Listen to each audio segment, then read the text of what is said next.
Hello everyone, ఎలా ఉన్నారు? బాగున్నారా? బాగున్నారని అనుకుంటున్నా. Welcome to the day 3 class.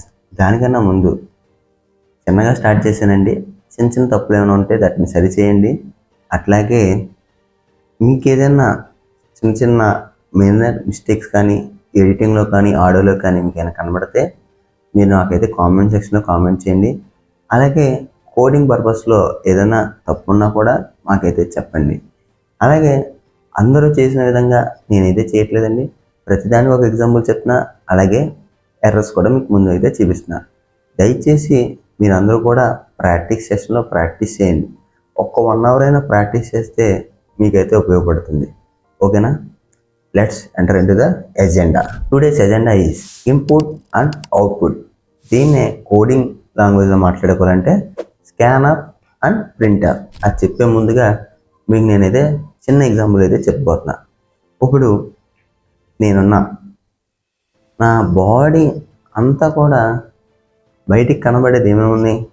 ఒక ఐస్, ఇవి కాకుండా షర్ట్, ప్యాంట్.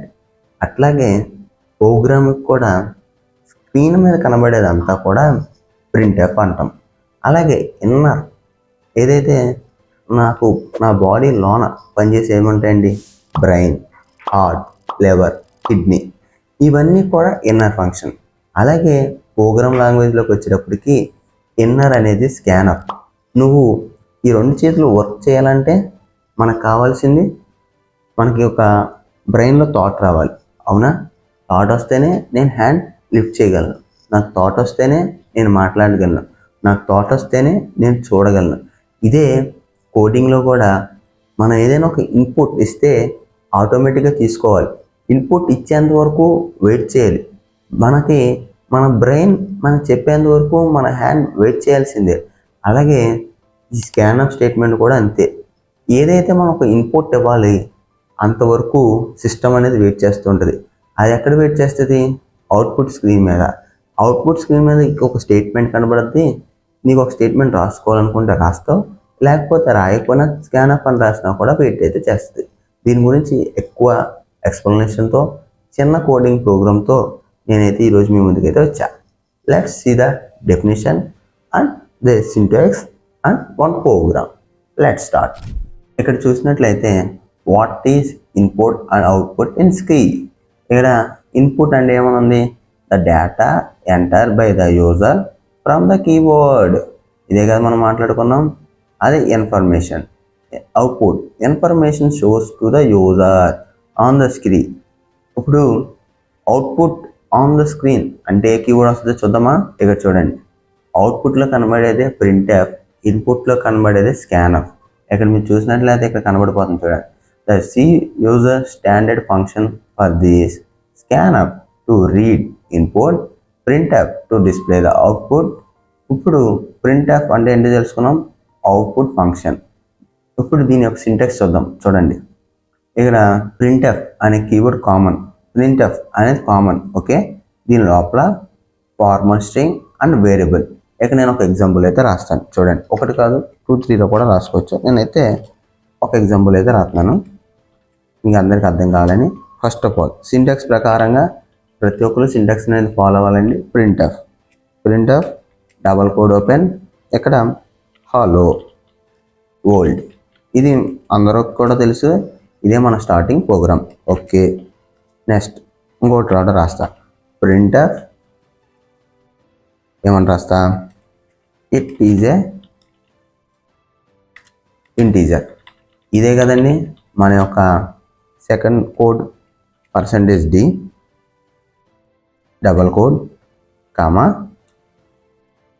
ఏంటి వేరియబుల్ డిక్లేర్ చేసుకున్నాం కదా, ఇదే కదా మనం అయితే రాసుకున్నాం. ఇదే ప్రింట్ఎఫ్ యొక్క సెకండ్ లైన్. అలాగే ప్రింట్ఎఫ్ మనం కావాలంటే ఈ % సింబల్ మధ్యలో కూడా వాడుకోవచ్చు. It is a %d number. చూసారు కదా, నేను ఈ మధ్యలో కూడా వాడా. అలాగే ఒక వేరియబుల్ని అయితే డిక్లేర్ చేస్తున్నా. చూడండి, నెక్స్ట్ ఇంకోటి రాస్తా. ప్రింట్ఎఫ్ ఇట్ ఈజ్ ఏ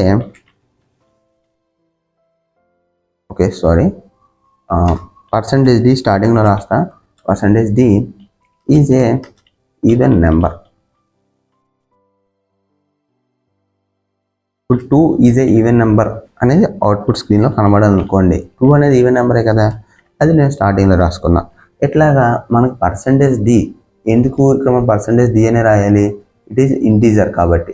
అది నువ్వు ఫ్లోట్ కావాలంటే పర్సంటేజ్ ఎఫ్. అలాగే నిన్న టాస్క్ చాలామంది కామెంట్ సెక్షన్లో కామెంట్ చేస్తున్నారు, కొంచెం మంది అయితే ఇంకా చేయండి, నేనైతే చూస్తా. అలాగే కామెంట్ సెక్షన్లో లింక్ కూడా ఉంటుంది, పీడిఎఫ్లో మీరైతే డౌన్లోడ్ కూడా చేసుకోవచ్చండి, చూసుకోండి. ఓకేనా. ఇక్కడ పర్సంటేజ్ ఆఫ్ పర్సంటేజ్ డి ఇలా నేనైతే డిక్లేర్ చేశా. ఓకే, ఇది ప్రింట్ఎఫ్ స్టేట్మెంట్స్ సంబంధించింది కదండి. నెక్స్ట్ స్కాన్ఎఫ్ గురించి తెలుసుకుందాం. ఓకేనా. దానికన్నా ముందు కొన్ని కామన్ ప్యాటర్న్ స్పెసిఫైయర్స్ ఆల్రెడీ మనం ఏదైతే నేను విన్నామో అదే ఇక్కడ నేను మళ్ళీ ఒకసారి చెప్తాను చూడండి. పర్సంటేజ్ డి ఆల్రెడీ మనం విన్నాం, ఇది ఇంటీజర్. పర్సంటేజ్ ఆఫ్ ఫ్లోట్, అలాగే percentage C character, percentage S string, ఇది మనం నేను వెళ్ళా, ఇది కూడా ఉంటుందండి. మీకు స్ట్రింగ్స్ అనే ఒక కాన్సెప్ట్ వీక్ 4లో కానీ వీక్ 3లో కానీ ఉంటుంది. అక్కడికి వచ్చేటప్పటికి మీకు ఈ పర్సంటేజ్ ఎస్ అనేది గురించి చెప్తా. అదే డబల్ 1, ఈ 1.f అనేది నిన్న మీకు నేను చెప్పా. అది ఎలా వస్తుందో కూడా మీరు నాకు కామెంట్ సెక్షన్లో కామెంట్ చేయమని చెప్పా. కొంచెం మంది చేస్తున్నారు, ఇంకొంచెం మంది చేయండి. అప్కమింగ్ వీడియోస్లో నేను ఈ డబల్ గురించి అయితే ఇంకా క్లారిటీగా చెప్తా. ఇప్పుడు మీకు చెప్పినా అది అర్థం అవుతుంది, కొంచెంమందికి అర్థం కాదు, కన్ఫ్యూజన్ అవుతారు అనే దృష్టిలో నేను ఇంకా చెప్పలా. కొంచెం ట్రై చేయండి. అప్కమింగ్ సెక్షన్లో ఈ డబల్ గురించి కూడా నేను చెప్తా. ఓకేనా. నెక్స్ట్ స్కాన్ఆఫ్ అంటే ఇది ఏంటి, అవుట్పుట్ స్క్రీన్ మీద మాత్రమే కనబడే. ఈ స్కాన్ఆఫ్ అనేది ఇన్పుట్ ఫంక్షన్, మీకు ముందే చెప్పా. బ్రెయిన్, కిడ్నీ, లివర్ ఇవన్నీ కూడా ఇన్పుట్. అలాగే సిస్టంలో కూడా ఇన్పుట్స్ ఉంటాయి.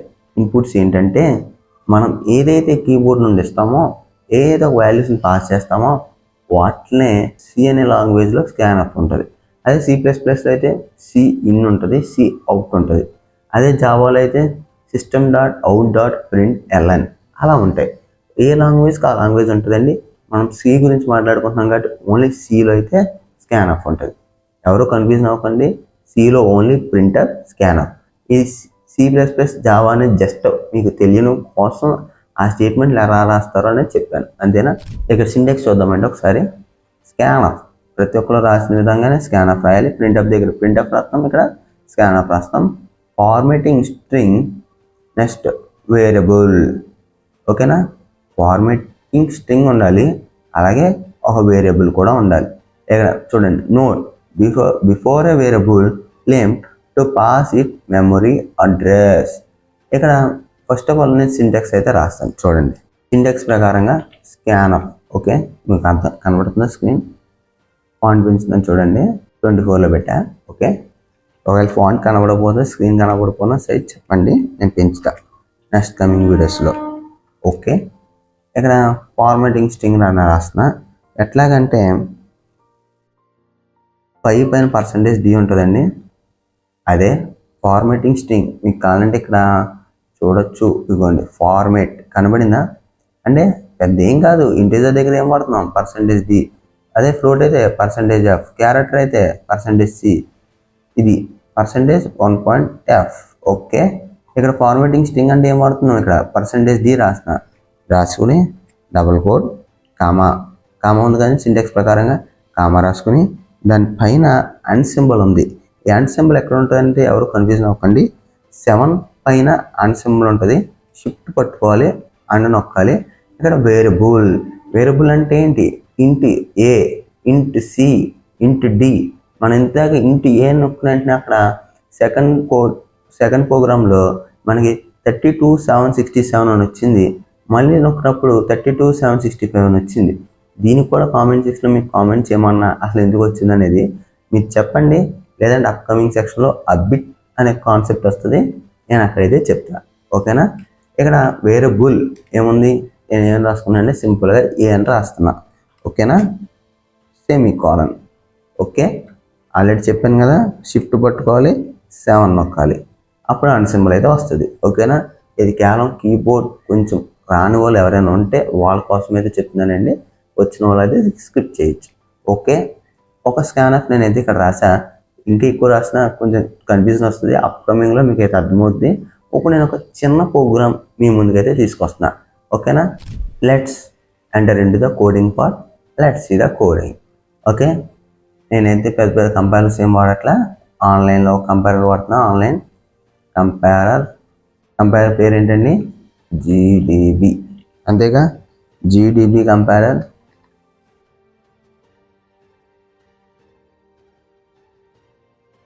ఇక్కడ అయితే ఓపెన్ అయింది చూడండి. నేను మొన్నది డిలీట్ చేస్తున్నా. జస్ట్ ఫస్ట్ ఆఫ్ ఆల్ మనం ఏం చేయాలి? లాంగ్వేజ్ని సెలెక్ట్ చేసుకోవాలి. సి యాష్ మనకున్న స్టాండర్డ్ ప్రకారంగా రాసుకోవాలి కదండి. యాష్ ఇంక్లూడ్ stdio.h తర్వాత ఇంట్ మెయిన్ ఓపెన్ చేయాలి. తర్వాత మనకు తెలిసిన విధంగా స్ట్రక్చర్ని అయితే రిటర్న్ చేయాలి. రిటర్న్ అని నొక్కే ముందు ఒకసారి చూడండి. రిటర్న్ అనేది కీవర్డ్. మీకు నేను చెప్పిన క్లాస్ ఇక్కడ కొంచెం కవర్ చేస్తానండి. రిటర్న్ చూసారా, ఇక్కడ రిటర్న్ ఏమొచ్చింది? కీవర్డ్. అది మనం యూజ్ చేయకూడదు. యూజ్ చేస్తే ఏమొస్తుంది? ఇందాక ఎర్రర్ కూడా చూపించాను చూసారా. రిటర్న్ ఇక్కడ 0 పెట్టాలండి. కొంచెం ఓ పెడతారు. ఓ పెడితే మీకు అయితే ఓపెన్ అవ్వదు. కానీ చూపిస్తాను చూడండి. ఓ రాలా చూసారా? 0 కీవర్డ్ కాదు, తీసుకుంటారు. ఇప్పుడు నేను సింపుల్గా ఫస్ట్ ఆఫ్ ఆల్ ప్రింట్ఎఫ్ మనకు తెలిసిన విధంగా మనం మాట్లాడుకున్న విధంగా రాస్తాను. This is a even number. మార్చండి, ఇది ఈవెన్ నెంబర్. ఓకే, ఇక్కడ వేరియబుల్ డిక్లేర్ అయితే చేయాలి. ఏ ఇక్కడ నేను ఫస్ట్ ఆఫ్ ఆల్ ఇక్కడ నేను ఫస్ట్ వేరియబుల్ డిక్లేర్ చేసుకోవాలి కదా. లోకల్లో ఏం వేరియబుల్ డిక్లేర్ చేస్తున్నా? ఇంట్ ఏ ఈక్వల్ టు 5. ఓకే, ఇలా అసైన్ చేస్తే ఎర్రర్ వస్తుందో రాదో చూద్దాం. ఓకే, ఏమొచ్చింది చూడండి. ఇక్కడ చూడండి, ఇక్కడ మనకు ఎర్రర్ వచ్చింది చూడండి. Error expecting. ఇక్కడ చూడండి, ఎర్రర్ ఎక్స్పెక్టింగ్ ఏంటి? Semicolon expect before the return. ఇక్కడ మనం సెమీకాలన్ మిస్ చేసాం, అందుకే ఎర్రర్ వచ్చింది. ఓకేనా? ఈ ఎర్రర్ మనం కంప్లీట్ చేద్దాం. Program finished. This is a 5 even number. 5 అనేది ఈవెన్ నెంబరా? కాదు కదా. 4 అనేది ఈవెన్ నెంబర్. మనం ఆడ్ నెంబర్ రాయాల్సింది, మనం ఈవెన్ నెంబర్ రాశాను. ఓకే, రన్ చేద్దాం. ఇప్పుడు ఈ స్టేట్మెంట్ కరెక్టేనా? This is a even number. ఇదేనా సింటాక్స్ ప్రకారంగా ఉన్న స్టేట్మెంట్ కూడా? ఓకే, ఇప్పుడు దాకా మనం ప్రింట్ఎఫ్ గురించి మాట్లాడుకున్నాం. నెక్స్ట్ స్కాన్అప్ గురించి చెప్దాం. స్కాన్అప్ గురించి మనం ఇక్కడ రాద్దాం. ఓకే, ప్రోగ్రామ్ని ఫస్ట్ ఆఫ్ ఆల్ నేను ఒక వేరియబుల్ని అయితే డిక్లేర్ చేస్తున్నా. ఇంట్ బి అని డిక్లేర్ చేశా. ప్రతి ప్రోగ్రామ్ నేను చెప్పేస్తే మీకు ఉపయోగం ఉండదండి. మిగతా 3 డేటా టైప్స్ మీరు రాయండి. మీకు ఏదైనా డౌట్స్ ఉంటే కామెంట్ సెక్షన్లో కామెంట్ చేయండి. ఆ డేటా టైప్స్ గురించి నేనైతే చెప్తా. ఓకేనా? %int b తర్వాత printf. ఇక్కడ this is please enter a number. Printf స్టేట్మెంట్లో మనం ఒక నెంబర్ కనబడాలని చెప్పి please enter a number semicolon ఇద్దాం. ఏ నెంబర్? దీని యొక్క వేరియబుల్ ఏంటి? బి. ఓకేనా? ఇక్కడ రాసుకుని ఇక్కడ స్కాన్అప్ అని ఒక స్టేట్మెంట్ అయితే రాసుకోవాలి. స్కాన్అప్ మనకు తెలిసిన సింటాక్స్ ప్రకారంగా ఫార్మాటింగ్ స్ట్రింగ్ ఉంటుంది కదండి. డబుల్ కోట్స్ ఓపెన్ చేయాలి. 5 పైన % సింబల్ ఉంటుంది, షిఫ్ట్ పట్టుకోవాలి. %t తర్వాత కామా అండ్ సింబల్ ఉంటుంది కదా. ఈ అండ్ సింబల్ ఎక్కడ ఉందండి? 7 పైన ఉంటుంది అండ్ సింబల్. ఈ అండ్ సింబల్ నొక్కుని బి అనేది కానీ మన వేరియబుల్ ఇక్కడ ఇచ్చుకొని సెమీకాలన్ అయితే ఇవ్వాలి. ఓకే, నేనైతే రన్ చేస్తాను చూడండి. చిన్న వార్నింగ్స్ వస్తే పట్టించుకోకండి. ఇక్కడ ప్లీజ్ ఎంటర్ ఏ నెంబర్ వచ్చిందా? వచ్చింది. నేను ప్లీజ్ ఎంటర్ నెంబర్ అన్నాను, 5 ఎంటర్ చేసా, ఎంటర్ నొక్క. This is a 4 even number. Okay, ఇదండి మామూలుగా ప్రింట్ఎఫ్ అండ్ స్కాన్అప్ గురించి ఇంతవరకు మనం తెలుసుకున్నాం. అలాగే ఇక్కడ ఒక వార్నింగ్ కూడా వచ్చింది, మీరైతే తెలుసుకోండి. మీకైతే ఈ వార్నింగ్స్ అయితే ఏమీ రావు, మీరు ఒకసారి ట్రై చేయండి. ఇన్ కేస్ మీకు కూడా వస్తే నేను చెప్తాను. ఆ వార్నింగ్ ఏమీ కాదు, ఏంటంటే ఇక్కడ ఒక warning, too many arguments are to formatting WT format extra arguments. నాకు ఆల్రెడీ నా దాంట్లో కొన్ని ప్రోగ్రామ్స్ ఉన్నాయండి, దానివల్ల మాకైతే కనబడుతుంది, మీకైతే కనబడదు. ఓకేనా? ఏదైనా డౌట్స్ ఉంటే మీరు కామెంట్ సెక్షన్లో అయితే కామెంట్ చేయొచ్చు. నేనైతే ప్రతి కామెంట్ సెక్షన్లో నేనే డైరెక్ట్గా అయితే రిప్లై ఇస్తాను కూడా. నేను జెన్యున్గా చేస్తున్నా, ఫ్రీగా చేస్తున్నా. 1-2 క్లాసులు చూసి నన్ను అయితే వీడికి రాదురా అని మాత్రం అనకండి. ఒక 1 వీక్ వరకు చూడండి. మీకు అర్థం కాకపోతే అప్పుడు నా ఛానల్ అయితే లీవ్ చేయండి. నేనైతే జెన్యున్గా చేస్తున్నా, నేనైతే ఫ్రీ సర్టిఫికేట్ అయితే ఇస్తున్నా. ఓకే, ఏదైతే ఇప్పుడు మీరు క్లాస్ చూసారో ఈ క్లాస్ కానీ నిజంగా మీకు కానీ అర్థమయ్యి ఉంటే, అలాగే ఈ యొక్క వీడియోని వేరే వాళ్ళకి షేర్ చేస్తే వాళ్ళకి కూడా ఖచ్చితంగా ఉపయోగపడుతుంది అని మీకు ఏదో నమ్మకం వస్తే అప్పుడే నా ఛానల్ని వేరే వాళ్ళకి అయితే షేర్ చేయండి, అలాగే సబ్స్క్రైబ్ చేయండి, అలాగే పక్కన ఉన్న బెల్ ఐకాన్ అయితే మీరు క్లిక్ చేయండి. Follow for the updates. Thank you.